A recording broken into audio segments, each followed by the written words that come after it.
দেশি মুগ ডাল নিয়েছি আমি এখানে 125 গ্রামের মতো। এটাকে আমি শুকনো অবস্থায় ভেজে নেব।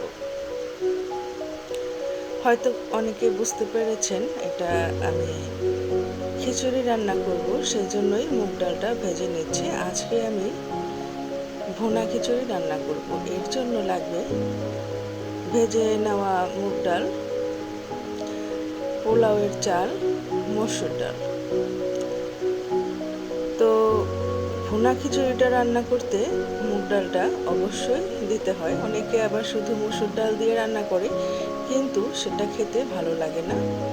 মুগ ডালটা আমি ভেজে ধুয়ে সেদ্ধ করতে দিয়েছি। এখানে আমি মসুর ডালগুলো বয়ামে ভরে রাখছি।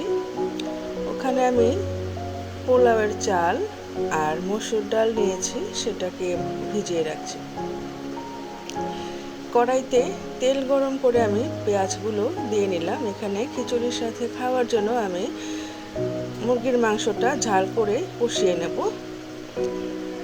পেঁয়াজটা ভালোভাবে ভাজা হয়ে গিয়েছে। ওপাশে আমি পোলাওয়ের চালগুলো খুব ভালোভাবে ধুয়ে নিয়েছি। এখানে দিয়ে দিচ্ছি মুরগির মাংস, কেটে ধুয়ে পরিষ্কার করে রেখেছিলাম, সেগুলোই এখন দিয়ে দিচ্ছি। এটাকে ভালোভাবে ভেজে নিচ্ছি। আগে খুব ভালোভাবে ভেজে, মানে পেঁয়াজ, তেল আর লবণের সাথে খুব ভালোভাবে ভাজা হয়ে যাওয়ার পরে আমি এখানে আদা বাটা, রসুন বাটা দিয়ে দিচ্ছি। আপনারা যারা আমার ভিডিও রেগুলার দেখেন তারা অবশ্যই জানেন আমি ব্রয়লার মুরগিটা সবসময় এইভাবেই রান্না করি। এখানে দিয়ে দিলাম জিরা বাটা, গরম মশলা। ভালোভাবে এটাকে কষিয়ে নেব। আরেকটু জিরা বাটা দিয়ে দিচ্ছি। দিয়ে দিলাম রাঁধুনি আর ধনিয়ার গুঁড়া, হলুদ মরিচের গুঁড়া। এটাকে আমি খুব ভালোভাবে কষাবো। আজকের মুরগির মাংসে আমি কোনো রকম ঝোল টোল রাখবো না।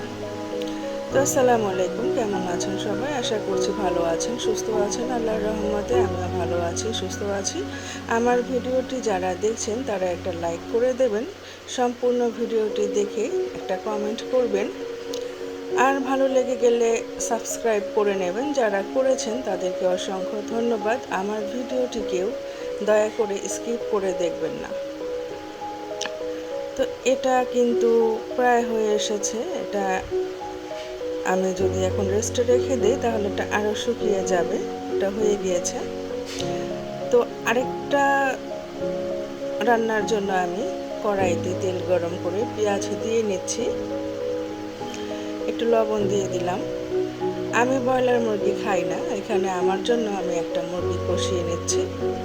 এটা হলো সোনালী মুরগি। এটাকে একটু হালকা ভেজে নেব আজকে।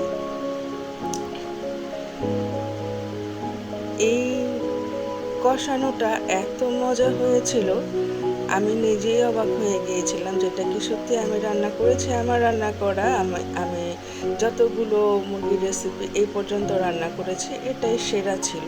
তা আমি কথা বলতে বলতে ওপাশে চুলাটায় আবার পেঁয়াজ, আদা, জিরা, গরম মশলা এগুলো ভেজে নিচ্ছি। এখানে আমি খিচুড়িটা বসাবো।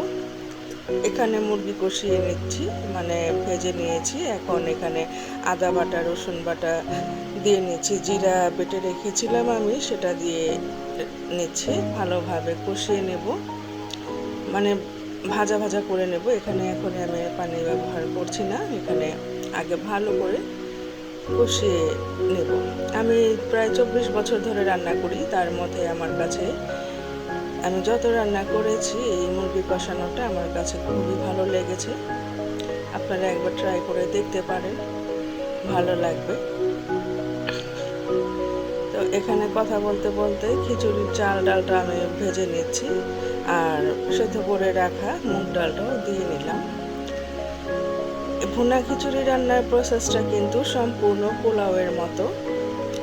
এখানে এখন আমি একটুখানি গরম পানি দিয়ে নিয়েছি যেন ভালোভাবে এটাকে আমি কুকড করতে পারি।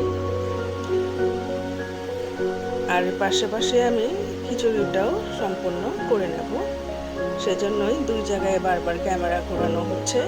এখানে গরম পানি দিয়ে নিলাম, একটু মরিচের গুঁড়া হলুদের গুঁড়া দিয়ে নিচ্ছি। আমি খিচুড়িতে খুব বেশি ঝাল দেবো না, কারণ আমার বাচ্চারা খাবে। হলুদ মরিচের গুঁড়াটা এখানেও দিয়ে নিলাম।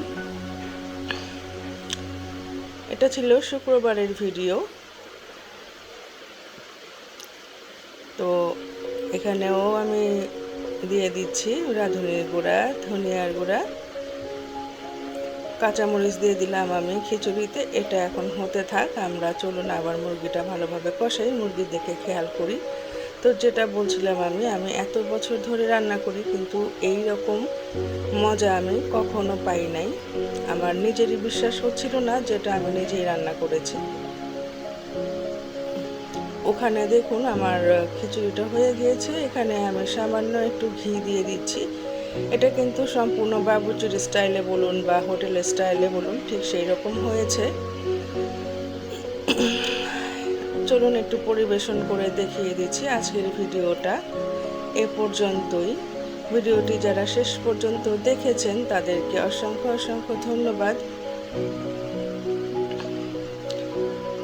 খুদা হাফেজ।